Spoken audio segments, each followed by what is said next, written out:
So you're defending. We are live. We are live, Dominic. How are you, sir? Hello. I'm pretty good. I'm here at the Con in Vegas. Excellent. With your man. With your With man. your man back there as well. Yeah. So, guys, welcome to SciTrek, your first time on here. And Thank we're you. going to be talking Star Trek with your mate Mark, who's going to be defending Star Trek's honor, whereas I'm going to point out a few of the things I don't like about it. This is the new Star Trek. I might mention your Star Trek a little bit. Oh, fuck you.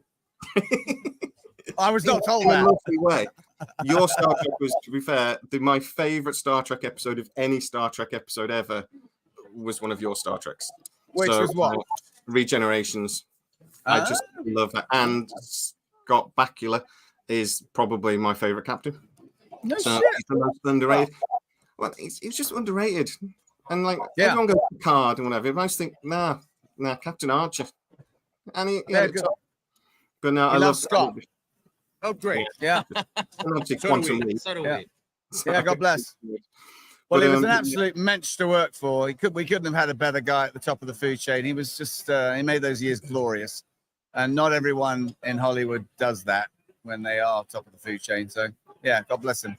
No, I've seen him in a few interviews. He comes across like he does on the show, to be honest. So, yeah, is he that nice? And obviously, you got to work with Jolene as well. So that's obviously a bonus as well. Working with Jolene. Yeah. I'd have been okay with it. Yeah. She was all right. But what are you guys doing for the rest of the day then? When you're we're going to be sitting and signing. Obviously, it's a signing event here in the daytime. And then later on tonight, we're going for a very lovely dinner. There's a high roller fanboy that takes us out to a couple of dinners here. Yeah, bless him, Dave, Tab. Thanks, Dave. And we'll be at Hell's Kitchen tonight for the chef's table at Gordon Ramsay's restaurant. that's got to be all right. Pretty nice. Yeah. So that's all right to be famous and in Vegas, isn't it? It's not bad, I have to say. God bless this job, and God bless all you fans out there. And it's lovely coming here with my mate. And now we got a Shuttlepod show presence here. We're really excited. This is our first year, bringing the show to the con. Yeah. And I think by this time next year, we're going to be quite a presence here. The show's really taking off. It is. And, we need all you guys out there, and I'm the guy banging the drum. We love that you chime in and come and support and watch and all that. What we need now is for you all to become little Patreon members and help support the show financially. We're just at the tipping point, but it's got to start paying for itself, and we're very close. So please, if you can find that $5 in your pocketbook, we really need that. And it's a donation. It's not for the mugs. It's not for the t-shirts, though you will get that. But we just need your support financially. You know, but we like it's time. We like the t-shirts. And you can have them, but don't think of it in those terms. Aren't we going to fight? Aren't we going to fight now? Yeah, we're going to fight. Yeah. So, well, Mark is going to lose, and I'm going to win, obviously. But I mean, Dominic, you should be on my side. You're British. You should be my side. Well, I'm 30 years in America now, man. So I go both ways. And you were on Star Trek a bit, so yeah. Let it slide. But no, thank you so much then. And I will try not to be too hard on him. I'm going to let Connor sit down. It's going to be an interesting battle. I actually just have been watching a bit of the new Strange New Worlds, and I like it. I got to say, I wasn't sure that I was going to like it, but I watched the Lower Decks episode when they brought the two. It was fun, wasn't it? I mean, it was a lot of fun. Yeah, that's proper Star Trek as well. A bit risky, a bit camp, and some good humor. And they all fill out very well. It looks like they've obviously production values are so much better these days, and for less money, as it were, or the same money. And it looks it looks fantastic. They spend like 6 or 7 million quid an episode, apparently. Do they? Well, they're doubling our budget then, and it shows on the screen. It looks bloody good. So, and listen, I'm going to let Connor sit down and say hello to you real quick. Yeah. Good luck against Mark, because he's a tough competitor, let me tell you. And you're going to have your work cut out. All right, buddy. Thank you so much. Thanks, Malcolm. Hey, man. Trip, you're dead. You can't be on here. Well, I'm sort of dead. Sort of, yeah. That episode didn't really happen, so I think we're okay. Hey, I'm just mostly dead. Yeah. But Connor, thank you so much for sitting down with us and saying hello. And yeah, man, pleasure. My internet started going crazy. I had a lovely blue screen all planned, but the internet started going crazy, so I dropped that. But how are you finding Vegas, sir? Oh, I've done this many years. It's always great. It feels this year different in the sense that kind of we've gone back to pre-pandemic energy. So that's nice. I was going to say, like last year must have felt weird because I suppose last year would have been the first year sort of properly back. No, the year that was really weird was when we had to have the plexiglass screens in front of us and split between our photo ops and that kind of stuff. But last year was in a different location, and it's nice to be back at the Rio. Yeah. How is the sort of everything going on in Hollywood affecting things? So because obviously the strikes and everything else, does it make it more complicated, or you're there for the fans anyway? So does it really matter?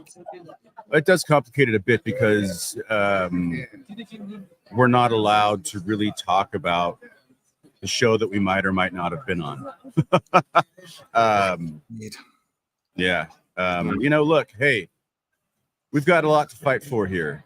And it seems to be a watershed moment. We're sitting here at the Rubicon, and I think that we need to, the writers and the actors need to get together and find a way for us to all make a fair living. Yeah, we keep telling people on this channel it's not about the 5% of actors and writers that you know their name. It's about the 95% of actors that you might not know their names, and that bring us all this amazing entertainment. And it's the future of Hollywood we're fighting for. And look, we're all fighting for a middle class life. That's what we're doing. Yeah. Yeah, you should be able to live. Particularly, like some people say, they're just actors. I'm like, no, these people. It's like entertainment and media. That's the first thing that goes. And sometimes, when societies struggle, and we should fight for it. Well, what do fascists do? They control the art. Exactly, yeah. And we want a free. Well, yeah. We want you guys to do what you do. We want to be able to live and do what we do and support our families, and that's it. Yeah. Well, that's all any of us want, really, isn't it? Is to exactly. Look after our kids, look after ourselves, and eat, and indeed pay our rents and something you love. Yeah, indeed. Love in the process. But that's me. So, have you been watching Strange New Worlds? Because I know Dominic said he's been watching a bit. I haven't seen it yet. In fact, I have not seen a lot of new Trek. And oddly, I'm here to call you out into the ring. I'm getting a reputation as somebody that doesn't like new Trek, and I'm not. I love it. I just have been honest about the bits I don't like. Yeah. Listen, I've heard those arguments as well, and I do think, and from what I've heard, Strange New Worlds finds a balance between the new and the legacy, as it were. It's like Roddenberry Trek. It's very much like that's what it feels like, but it's amazing. But Connor, thank you so much for sitting down with us just for 2 minutes, and enjoy Vegas, not too much. Thanks, man. Nice to see you. Well, should I introduce this? Yeah. Well, all right. Let's get ready to rumble. He's going down. We've got old Trek versus legacy Trek versus new Trek. Gentlemen, put your gloves on. Be very kind to each other, but kick each other's ass. I'll make it good. All right, man. Take Thank care. you so much, Connor. Yep. Thank you, Connor. These ours? Yes. Is there a cup? One's for me. Is there like a regular cup? Maybe. Did he get his? Did Dominic get his? Hi. Hello, Mark. How you doing, sir? I'm excellent. How are you? I'm very, very well. And did I hear you ordering 3 whiskeys? Isn't it like 10 a.m.? I don't blame you. I'm not even drinking. Are we done? Yeah. Thank you, guys. Thank you so much. Thank you. Don't fucking kill Is yourself. that yours? There's some three whiskeys for Sorry, it's a crowd. Here, You just Dom. knocked one down, did you? That's yours, Dom. Hide it. Yes. Thank you, gentlemen. Sorry, it's a little hectic here. There's a lot of people here. That's amazing to see. I mean, I haven't been to Vegas Comic Con, so it's just amazing to see this. I don't feel like I should wave at people.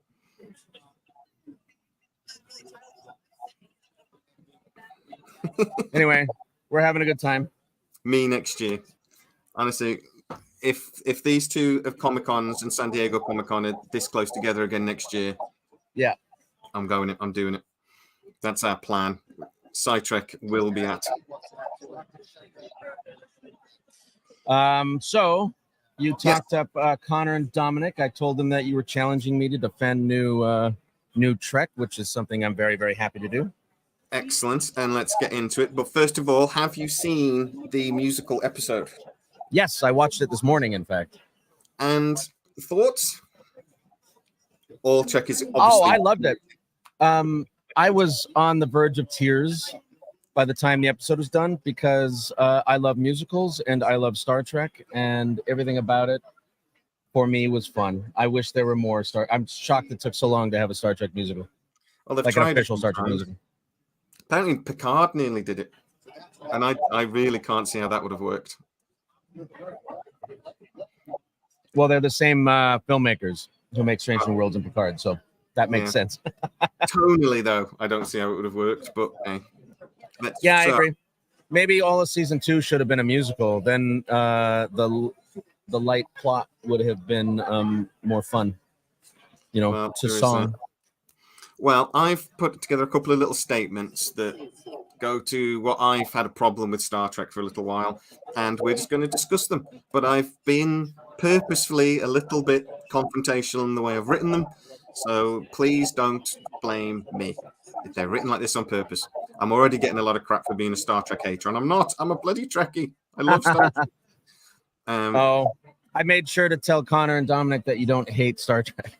I love Star Trek. He loves it. But like everything that we love, sometimes, you get a little disappointed. But the Strange New Worlds musical was not really Star Trek and would have been better, apparently, as a Christmas special or something along those lines. I honestly believe my only real problem with the musical is that it's episode 9 of a 10 episode run. I see. If it had been like a Christmas special or a surprise 11th episode, I'd have been happier with it. Well, maybe the season finale is going to be a surprise 11th episode. Well, if it's a double episode, I'll be less angry about the musical, I have to admit. You said you're nearly in tears, though. Why? Was it that I was just happy? Well, one, I was tired. I'm running on about 3 hours of sleep. Connor, I don't know if he told you, but he won $900 on the slots last night.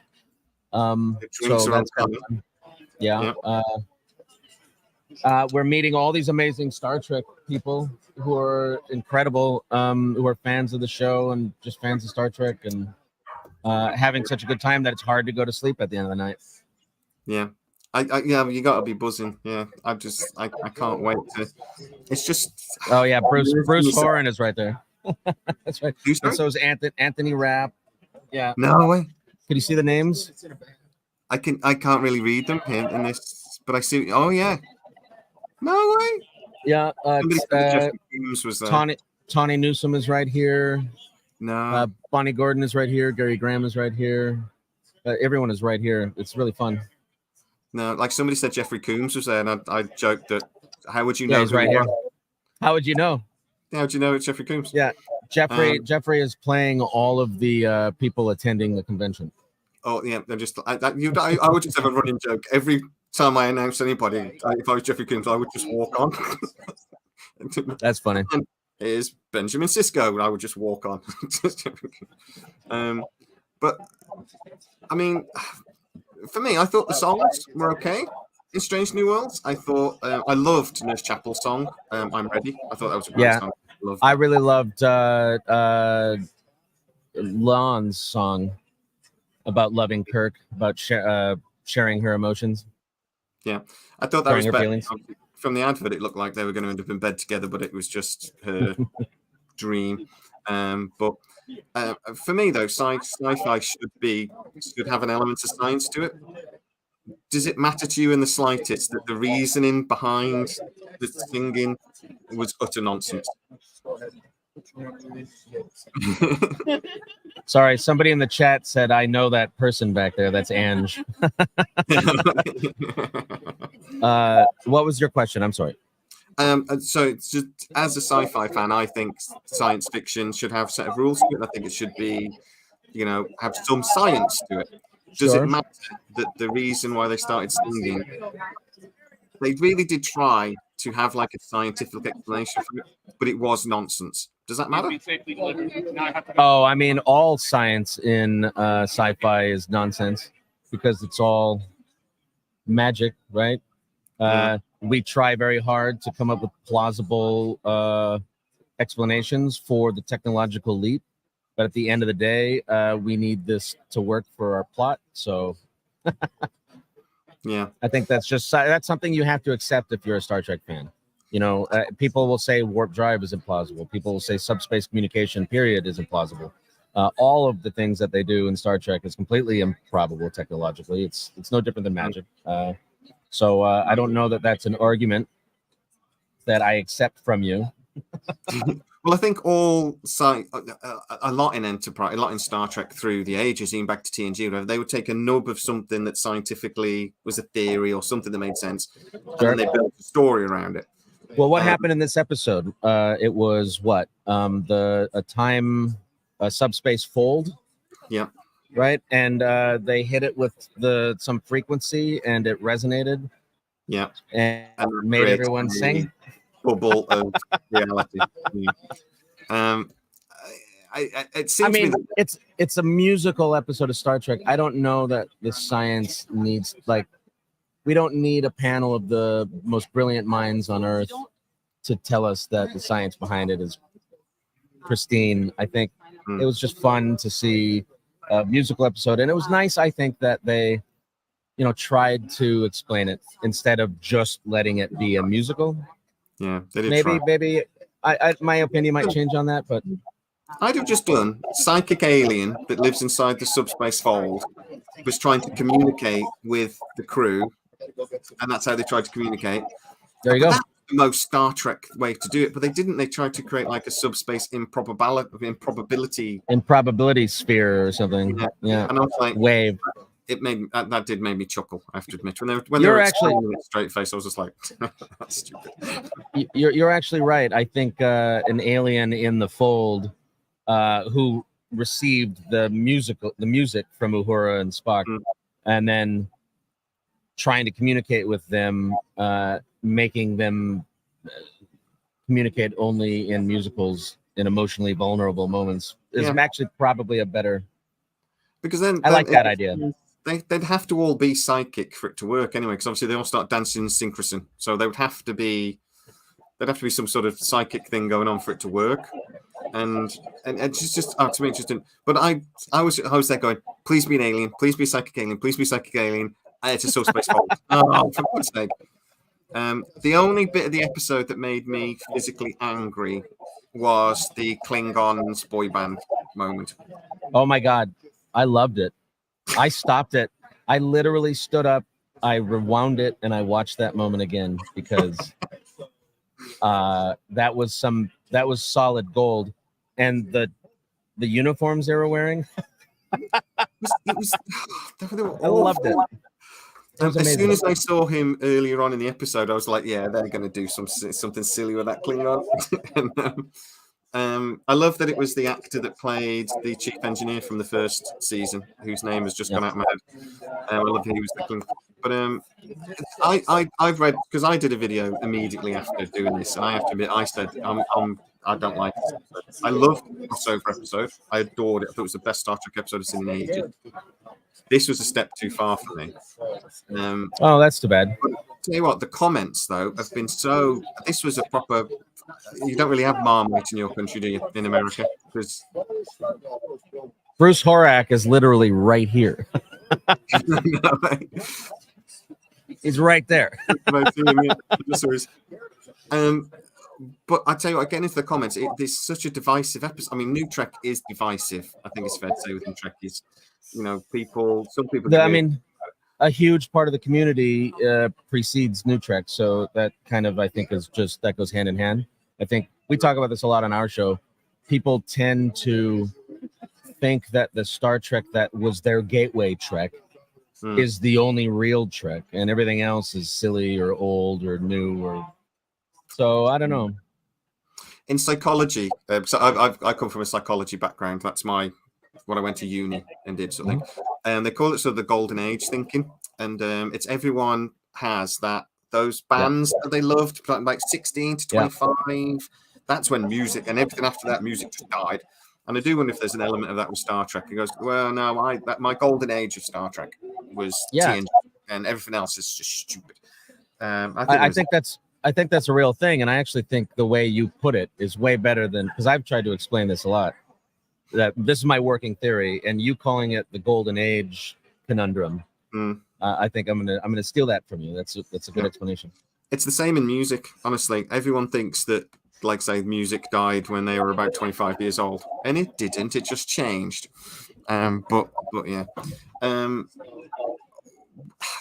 Okay, put it this way then. Do you think this musical episode, or would you agree with me that this musical episode would have been better as a Christmas special or a bonus, just not as the 9th episode of this season?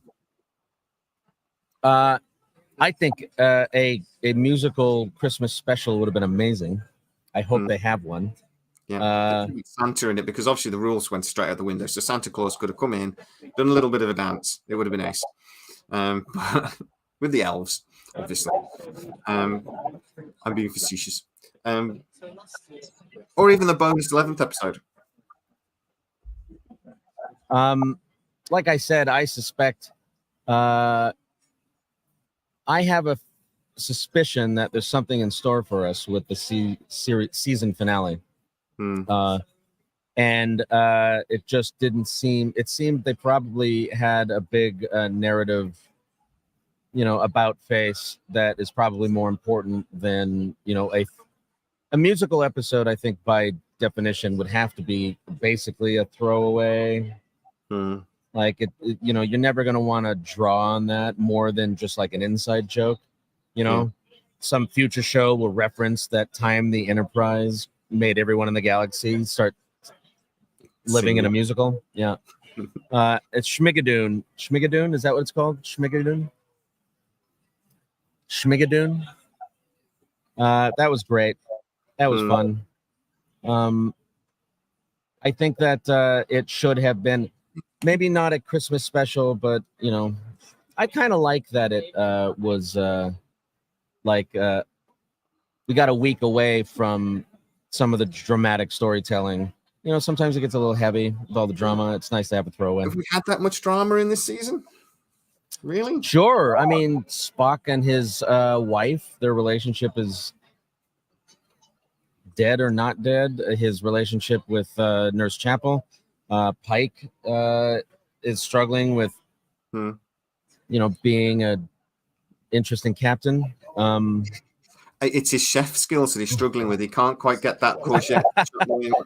I've heard you talk about it. I actually like that he's a chef. It's fun for me because I'm a chef. I like that, but there's been a lot of cooking. I like that he has that aspect to his thing, but it's every week he's sort of like he's cooking something else. It's a lot, but it makes me hungry every time I watch Star Trek. Now I'm like, I need to go get something to eat afterwards, which is fun. But I just think that I just wonder whether it's one. There's not enough Star Trek in this season. You know what I mean? It's like we've had the Spock becoming a human being comedy episode, the crossover episode, and the musical. That's 3 out of 10 episodes that are like risky, fun, silly episodes. And I'm wondering maybe that's one too many. Maybe a little bit more Star Trek. Good. I don't know. I see what you're saying. but I think in the glut of Trek that has come recently, it's all been so dramatic that I don't mind that we've had 3 episodes out of the last 9 that are lighthearted and fun. I will always say, we should maintain that balance. I think the Next Generation, I think the original series, I think even Deep Space Nine and less Voyager, but Enterprise found a balance. The drama was always there. The drama was always there, but they were still always able to throw a joke in or like wink at it and have fun. And we don't see that much since Discovery, so it was nice to just revel in it. I would argue, that Discovery was so serious and so dramatic and heavy-handed. Yeah, there's something a bit different. Big, heavy storylines as well. That and that there've been no let up really. There was no light-hearted side to it, or very little. It's nice to have something going the other way. But okay, I think I won that one. I think that's 1-0 to me. I think Did you?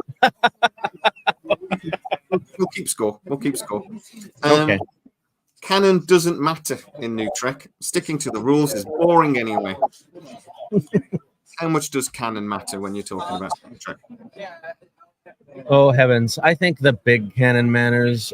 So we were just having a conversation here about there's one of the panels here is about the difference between head canon, the canon that fans kind of run with, versus what we actually see. And I don't have a problem. What do they call it? Retconning. Yeah. That doesn't bother me as long as it's not for a dumb reason. I have no problem accepting that it's been 60 years since this thing started and there's going to be some retcon just because everything has changed. Society has changed, culture has changed, technology has changed. I think even in the narrative art, telling the stories, the people who make Star Trek are learning what works and what doesn't, what makes things easier and what makes things more difficult, and try to make that adjustment so that storytelling is more dramatic, more interesting, and not a throwaway. So I don't mind these retcons. I think they're probably good. I mean, I think they reference it in Strange New Worlds now all the time. That they reference that Spock's different. I mean, in the spin-off episode, Boimler, why is Spock so different? And so they are listening to the event, and so they're even sort of making little jokes about it now. Yeah, and they're having fun. Yeah, but I just love it when Trekkies, whenever they sort of change something in canon or something gets a bit confusing. Trekkies will think of an excuse to make it quite make sense, and they'll yes. But you remember in that episode when you mentioned this with the thing, and that's why that made, and it's like sparks our creativity that we have to sort of fill in the blanks for this episode from some, particularly from New Trek. But I wonder if I think I'm quite negative towards New Trek. But I have to try to drag myself back and remember that TNG used to break canon all the time.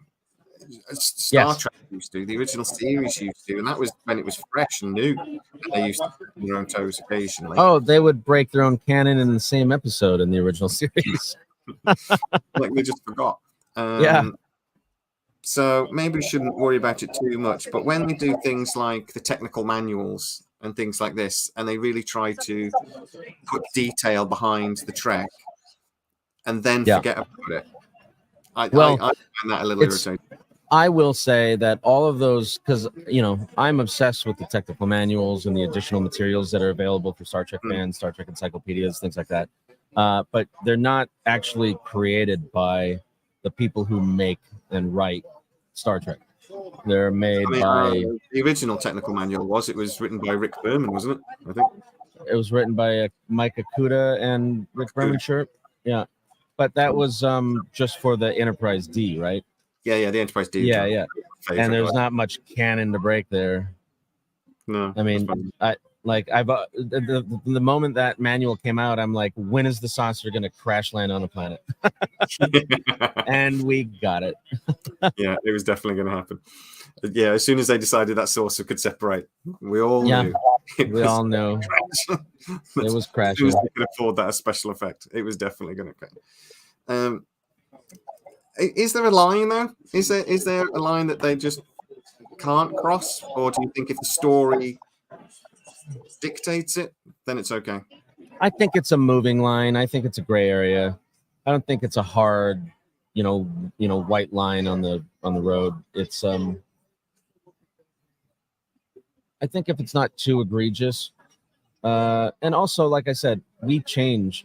Society is so different now than it was 20 years ago, than it was 60 years ago. We generically speaking, we as a population, as a people, understand the techno babble significantly better than back in the day. So it's getting harder to make that, to make it sound legit. Yeah, it's harder to impress people. We're more educated. We can Google it. You can say, does that make sense? So, like my Star Trek. Say hi to Erica. Hey, Erica, how are you? He says hi. How are you? Oh, nice to meet you. This is Jay. Hi, Jay. I'm sorry I can't hear you. No problem. I do sign language, but not very well. I do sign language, not very well. Maybe I can steal his earphones at the end. Yes. Okay. Please do. Hi, everyone. See, Erica comes on and everyone gets much more happy. See, we've got a lot for the next 15, 20 minutes or whatever. But yeah, I just think I think there is a line. I think there are rules, and I think New Trek has been a bit fast and loose with some of them. But I agree with that. Stop worrying about it so much. Oh, I think that's great for you, for your mental health, for your life, for your family. I mean, I really like these conversations that you and I have, but it's probably better if you just enjoy it. I try to anyway. I remember coming. We're going to talk about the J.J. Abrams Star Treks in a minute, but I remember coming out of there just going, "No, it's not this," and they've made the Enterprise water powered, and they're getting really angry. And I'm like, yeah, it's a fun film. I watched it again last night. It's a fun film. Just calm down. Forgive me a second. I'm noticing that we're getting some super chats on our YouTube page. Gavatron says, my problem with New Trek is that it seems the writers are trying to fix the work of former writers rather than honor it. The exception being Picard season 3. Yeah, I don't know that they're trying to fix the old work so much as they're trying to make their own work. I would say. I'm sorry, Gavatron, that we can't pipe you in because that would be a fun thing to talk about.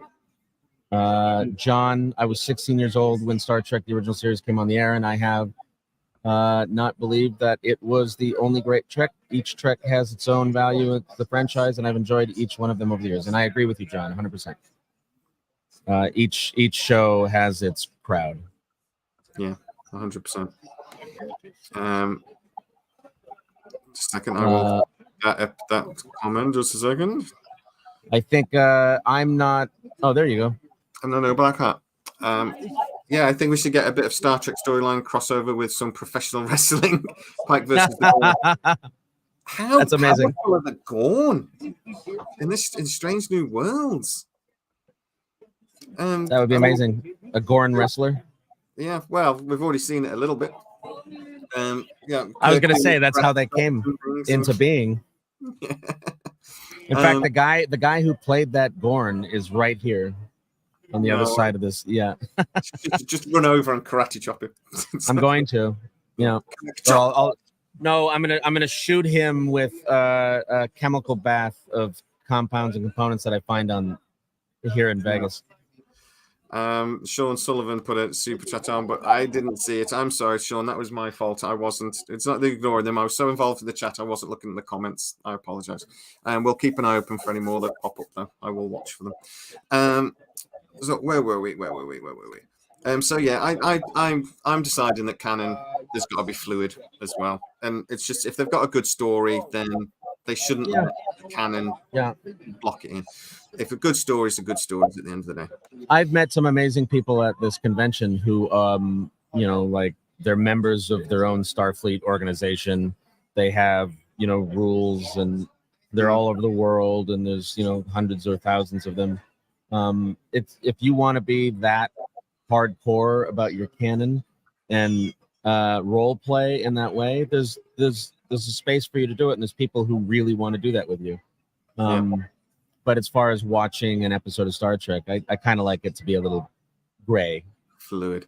A little fluid. Well, I think it's nice that people do get passionate about it, though, because it means, because we love it. At the end of the day, I wouldn't, if I didn't love Star Trek, I wouldn't give a flying crap that they get the color of something wrong, or, you know, it's because I love it that I care. And some people care a little bit too much, and they scare even me. But at the end of the day, it's because we love it. So, you know, I'm on a lot of groups and things, and people keep saying like, "Oh, don't leave your negative comments at home." And I go, "Oh, well, no, these are people that love Star Trek. So everyone's opinion matters. We love Star Trek. Let's talk about it." You know, it's like yes, I love the talking about it part. Yeah.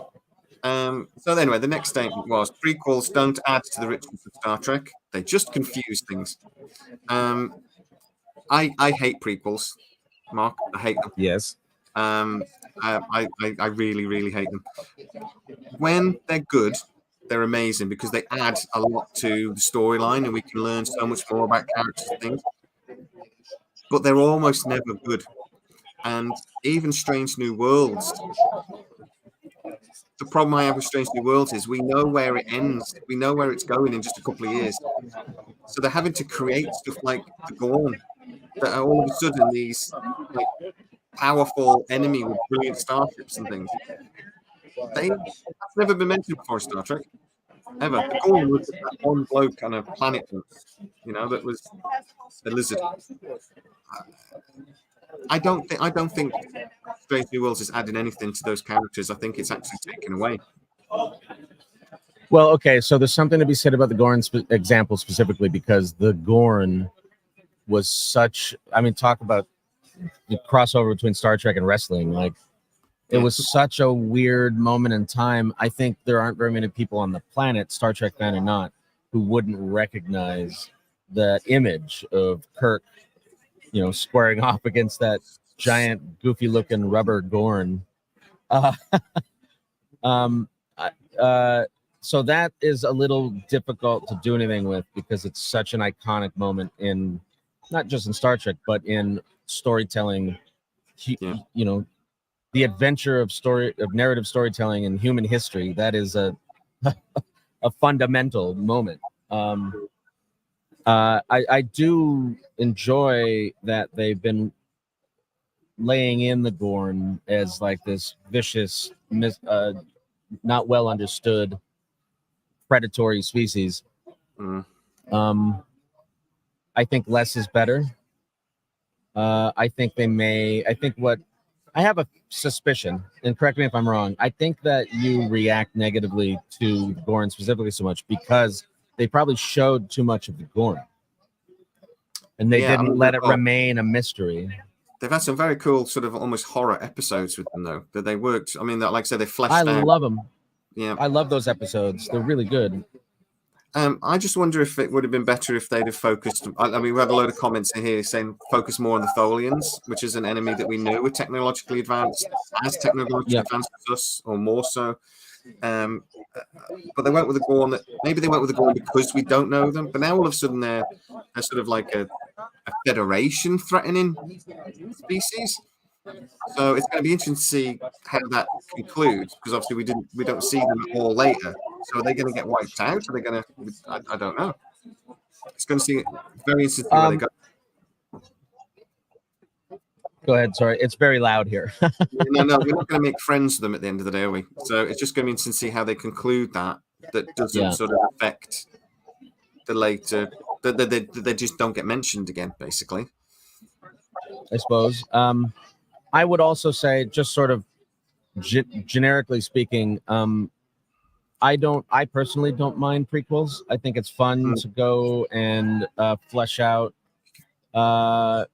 universes that have already been built. Yeah. And I would argue that Strange New Worlds is not a prequel because Enterprise made everything not a prequel. Any real prequel would have to be before Enterprise now. That is a good point. I feel that's. Were you a lawyer in a previous life? I feel that's a technicality, but I know a lot of lawyers. it was a good technicality. I like it. I just wonder if, for me, if Strange New Worlds was Captain Poke aboard the Endeavour with his friends, it would have made for maybe a better series because it wouldn't have been the Enterprise. They seem to be obsessed with everything being the Enterprise. And I just wonder. Well, I hear what you're saying, and I kind of agree with that. And it's actually recently that I formed a better opinion about that. Connor and Dominic talk a lot about, what the show they were in was about. And Connor said something that really sort of rattled something loose in my mind. He said, the show's not about blah, blah, blah. It's about the ship. The ship is the star of the show. And it, like, so much of my life finally made sense when he said that. I think there's a truth to that. I think that there's this unhealthy obsession with the Enterprise, specifically in the hallways of the powers that be that make these shows, that know that the ship is the star, and in an effort to keep the audience getting what it wants, they're just giving us more Enterprises. And Kirks and Spocks. And Kirks, more Spocks, more Sareks. More Sareks, yeah. Oh, God, how many Sareks are we on to? Oh, we're on like 7 Sareks, yeah. So, how many Sareks are we on? How many actors have played Sarek? Like 7? Yeah, like 7. I just wonder. It's a big unit. I have this argument with Star Wars. There's only so many stories that can't happen on Tatooine before you go. You know what? There's other places. Go somewhere else. There's a lot of battles happening on Tatooine. Let's move on. We're on our 3rd Kirk. I mean, I'd like to see different characters. You like to see a different? Oh, so you're saying they should go Voyager? They should take a page from Voyager and Deep Space Nine. Why not do the adventures of the USS Endeavour or anything, and just and let's see some new adventures and a new thing. And then, but I think it's easy for the writers because they're not tied down by what's already been on screen. They can do. What was the name of the ship in Alien? Oh, the one with all the loads and loads of guns. No, in Alien, the first Alien movie, the one that Sigourney Weaver blew up. Oh, I don't know. Oh, I'm going to Google. Anybody guys quickly? What was the ship? What was the name of the ship that Sigourney Weaver blew up in Alien?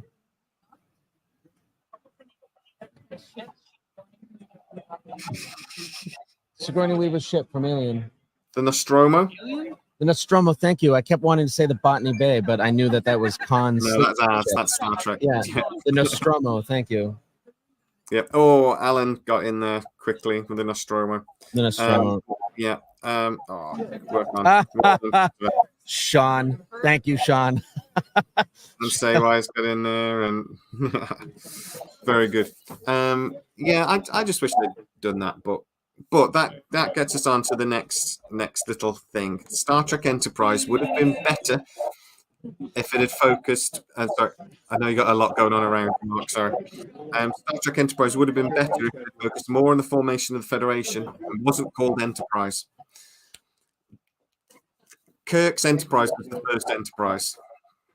Now, I know they got around that with technicality, and as a lawyer, you'll probably go, yes, but it was an NX class. It doesn't count.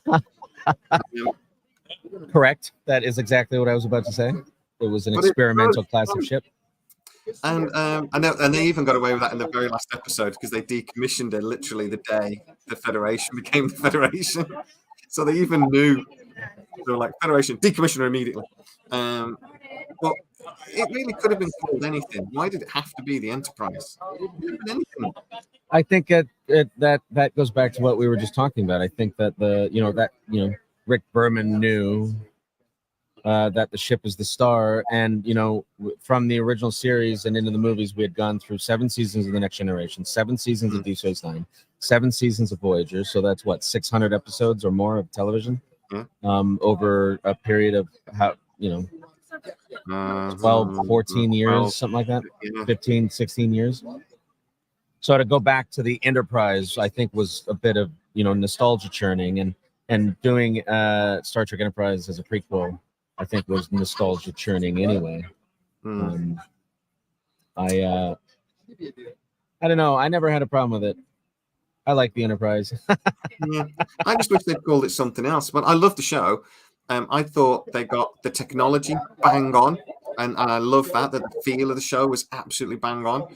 I thought they cast it brilliantly, except for that Connor idiot. He was rubbish. But other than that, it's right here. No, the casting was brilliant. Honestly, Trip was brilliant. Malcolm was brilliant. Obviously, all these great characters. They cast it beautifully. It was beautiful to watch. I just think they focused too much on that time travel stuff. Sean Sullivan, middle name Cisco Kirk or O'Brien. Tiberius is Kirk's. Miles Edward O'Brien. Cisco. I don't know. I don't know. What's Cisco's middle name? She doesn't know either. The girl who won our live event trivia contest is standing here, and she doesn't know it either. I'm gonna find out. Lafayette. Lafayette. I out Googled him. You out Googled. There you go.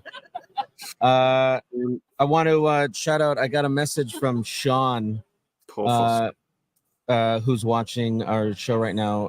Their vineyard, Alamitos, just became the #1 new winery experience in the United States of America, and they are a sponsor of our show. They provided us bottles of their wine. We give bottles of alcohol to our guests, so we've got a lot of Alamitos wine to hand out. We're really excited about it. So just a shout out to Sean. I'm also open to being sponsored by any winery in the UK. There's one in your Toxicity just up the road. If you'd like to, my email address is on the page. That would be very nice. Thank you. But yeah, so do you think there's any way they could have saved Enterprise to get past 4 seasons? What could they have done differently in the last season, maybe? I don't think it had anything to do with the show they were making, and it had everything to do with the infrastructure of television around the way things were changing in the television business landscape when Enterprise was out. If the numbers that Enterprise had on UPN, if that was now, they would have fucking 20 seasons. So Super Bowl numbers, I think, was yeah, one way to describe it has to do with Paramount trying to spin off its own network at a time where maybe that was a little too late. No one understood DVRs. No one wanted to understand DVRs because it meant that the known funding apparatus that of providing Anthony Montgomery and Ciroc Lofton are dancing on the table. Oh, and Jeffrey Combs just walked up. Yeah. Here, I can share. Spin around, why not?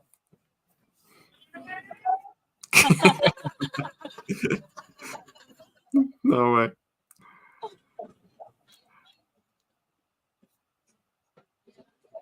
Oh, man. I'm so going next year. You guys can't see it. It's in person. It's a lot more obvious what's happening. On the camera, it just looks like a bunch of people in a shopping mall or something. And I just want to point out that it's 10 to 11 in the morning there, and yes. They're already dancing on the tables. Yes. From the Carrie, you're welcome for doing a double live stream. We appreciate you. Yeah, Kerry's an amazing. She supports the channel brilliantly. So we love Kerry. I just say I don't think there's anything wrong with Enterprise. I love that show. I know people moan about it's been a long road. I actually really liked the starting sequence. We led a sing along of that last night. We ended the karaoke with that. Yeah, it's been a long road. I loved it. And like I said, the casting was perfect. And the only thing I'd have liked to have seen was the upgrade to the Enterprise. I'd like to have seen the refit. And if we'd have got that, I think that would have been brilliant. One last gripe. Enterprise had the best explanation for the change in the Klingon appearance. The retcon really dishonors the work of the previous writers. The Klingons, they're merging the Klingons together, though, aren't they? They're fixing that again. Yeah, they should. They shouldn't fix it. They should just ignore it. I understand. I've had this conversation, especially specifically about the Klingons in Discovery. I have no problem with a filmmaker coming in new to the franchise saying the Klingons are vicious war monsters. They were built for conquering other worlds. Let's make them big and scary and completely alien. And I liked it. In fact, what's her face is right here, the Klingon Chancellor from Discovery. Mary. Is it Mary? Is she the Klingon Chancellor from Discovery? Mary Chico, yes. Huh? Yes. That's not who's over. Where is she? Oh, Chipo, right there. Mary Chipo, she's right there. So I'm not going to talk too much about her version of Klingon. Well, she's right there. And to be fair, no, but I like it, and I don't think that we need an explanation for why they look old school again. I think it's become a Klingon thing. They just change. Yeah. First they look like bronzed actors from the 60s. Then they look like, Romulans. And then they just had a bunch of Romulan hats. So let's go with that. The rubber hat. Yeah. And then they look like Worf for a long time. And then they look horrible, monstery. And then they look like updated Worfs. Yeah. It fit the tone for what Discovery was going for. We'll go with that. But yeah, no, it was yeah. I think we just need to leave the first season of Discovery to it. I want to say something about Gavatron's comment, though. I appreciate what he's saying here and some of the other comments he's made. But I don't know that, and maybe he's just making a joke saying dishonors because it's a Klingon thing. I don't know that if I were to be writing an episode of Star Trek, if I did something that changed or adjusted or explained or fleshed out something that had already been established, I don't know that I'm dishonoring another writer's work. Oh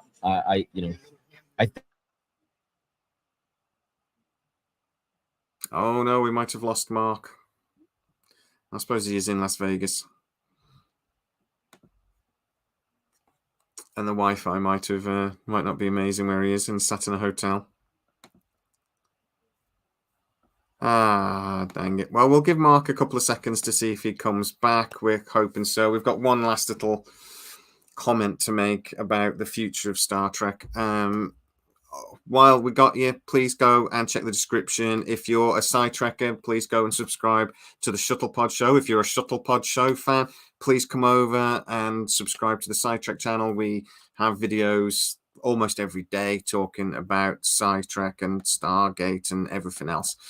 Puka, maybe not all the killing is affected by the virus. Both type battle for power. I think there's you could always just argue with the Klingons, to be honest. They're just from different parts of Kronos. You get different. We look different in this part of the world. So why couldn't, the Klingons look different just because they're from different parts of Kronos? I don't know. Also, it's an empire. Their empire could be vast. It could be 100 different worlds that, they come in and out of. So again, you could have different types of Klingon. So I don't think the different types of Klingons is a problem. From dumpster to the grave, all we needed to explain the Klingons was the line from Deep Space Nine where Worf says, "We do not discuss it with outsiders." And O'Brien says, "Why the Klingons always look different." It's as simple as that. You could have just kept it that. But I do think Strange New Worlds in particular, and New Trek now, they're trying to fix it. I mentioned earlier that in Strange New Worlds, they've started to sort of poke fun and have a laugh about the things that they've got wrong and the changes they've made.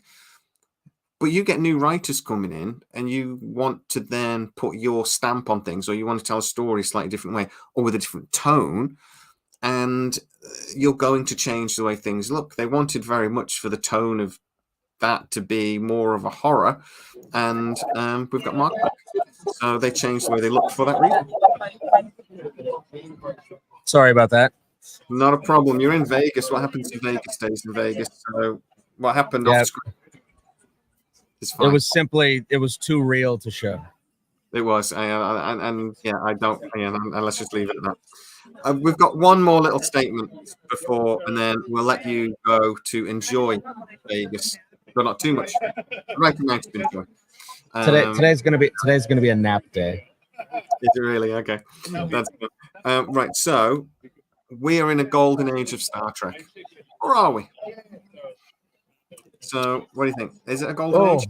I think we are in a golden age of Star Trek. There's never been more Star Trek going on at once. I mean, Lower Decks is some of the best television I have ever seen, and the fact that the whole thing is a inside joke for people like us, Star Trek fans, it's so awesome.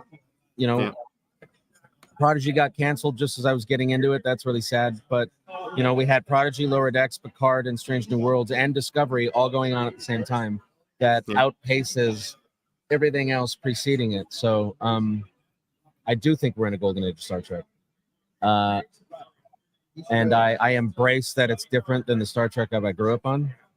You know, if you want to watch serious Star Trek, you watch Discovery. If you want to watch musical Star Trek, you watch Strange New Worlds. And if you want to be a big giant inside joke about how big of a Star Trek nerd you are, like me, then you watch Lower Decks. It's great. And if you want to watch, I was going to say something negative about Picard, but I'm not going to because I love Picard. I think you can dislike the first two seasons. I was gonna make a joke about the first two seasons of Picard, but I decided not to. Picard, even I will get angry at you if you are negative about the third season of Picard. Quantity is not quality. That's correct, Regulus 000. But I would argue that a lot of the new Trek is quality. It's the best. If you like special effects, and everyone says they're into great special effects, beautiful. It's astonishing what it looks like now. You know, and the Discovery brought that in. Like, oh my God, finally a TV show that looks like a movie. You know, it was amazing. Battle of the Binary Stars. Those 2 episodes of Discovery that launched Discovery, they were so good. A Klingon hello or the Vulcan hello.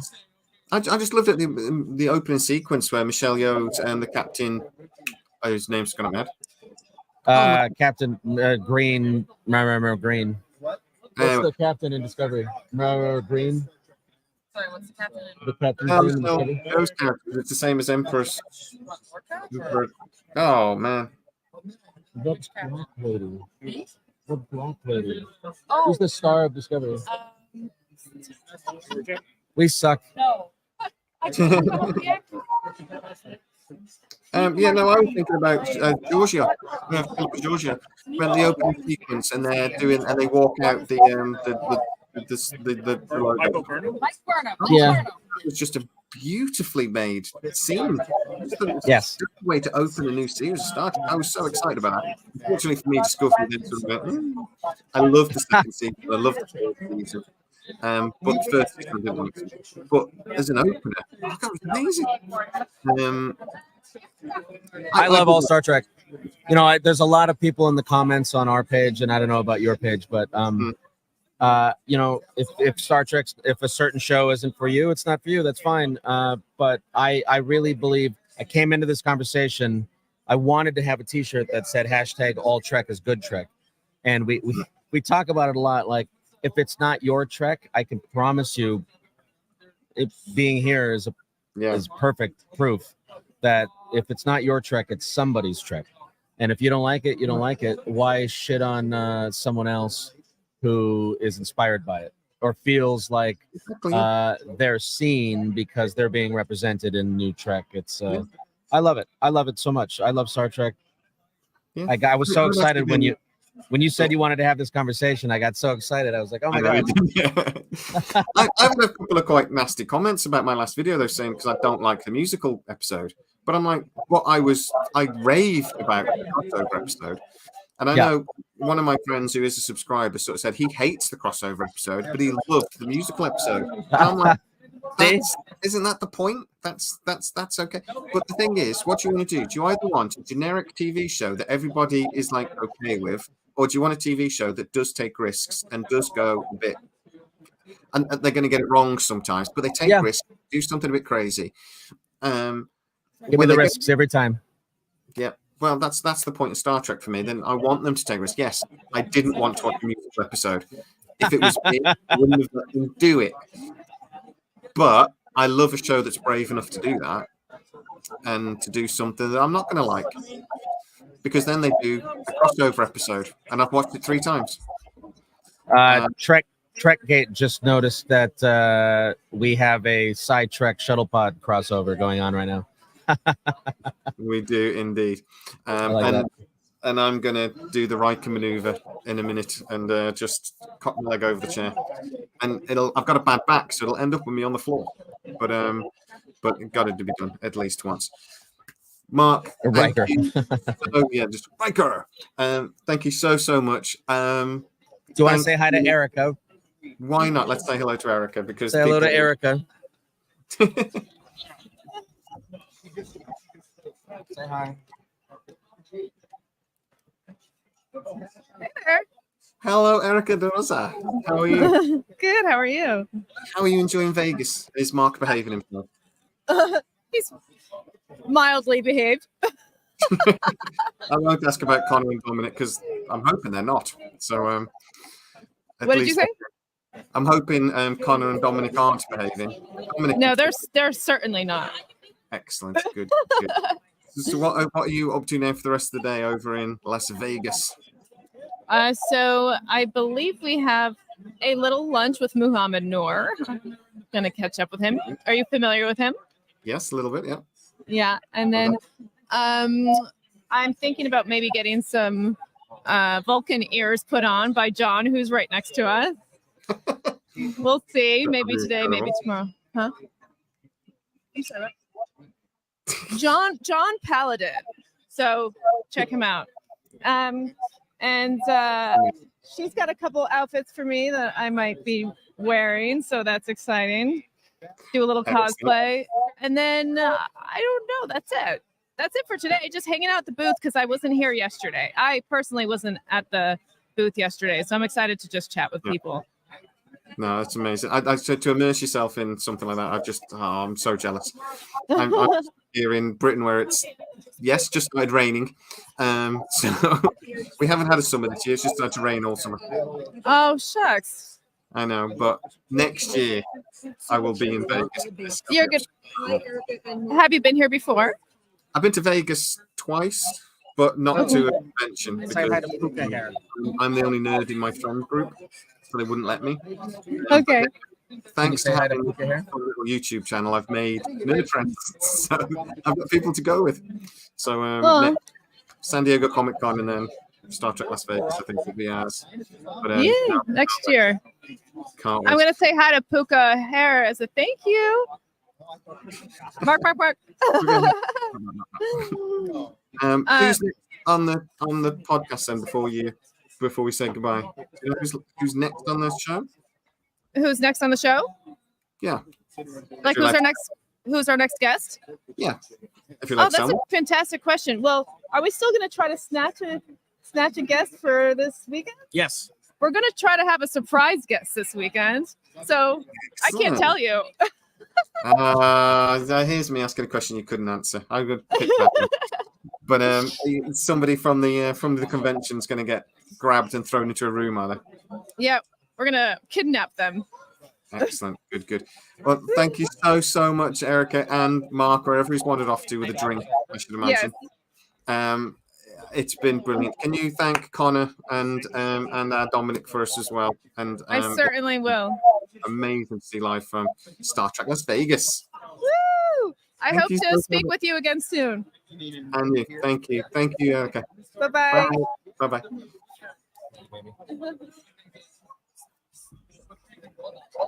Hello. She is absolutely lovely. Isn't she lovely? Isn't she the most lovely person? Yeah, I got all shy talking to a pretty lady. I'm like, Pretty Mark, lady. thank you so much for getting us into Star Trek Live for one, and a lot of people don't get to see this, so we get to actually see what these conventions are like. I really like that you invited me to have this conversation, and I thought maybe we could make it a regular thing as our show starts to go to conventions and all that. It would be nice to pull some people aside and let them say hi to you and your fans. And this has been real great. You're really good at you're British, so you're really good at having a conversation. And I appreciate it. Thank you so much for saying that. I really appreciate it. This is great. No, anyway, so everybody, look, we've had over 250 people most of the video, so thank you everyone that's got in the comments as well, contributions to Sidetrack and to Shuttlepod Show. Thank you so much for those. And yeah, we'll see you next time. Puka Hair, thank you. Jay Potter, thank you. And thank you, Jay, so much. Thank you. No, you're very, very welcome, Mark. I can't wait till next time. See you soon. Bye-bye. See you soon.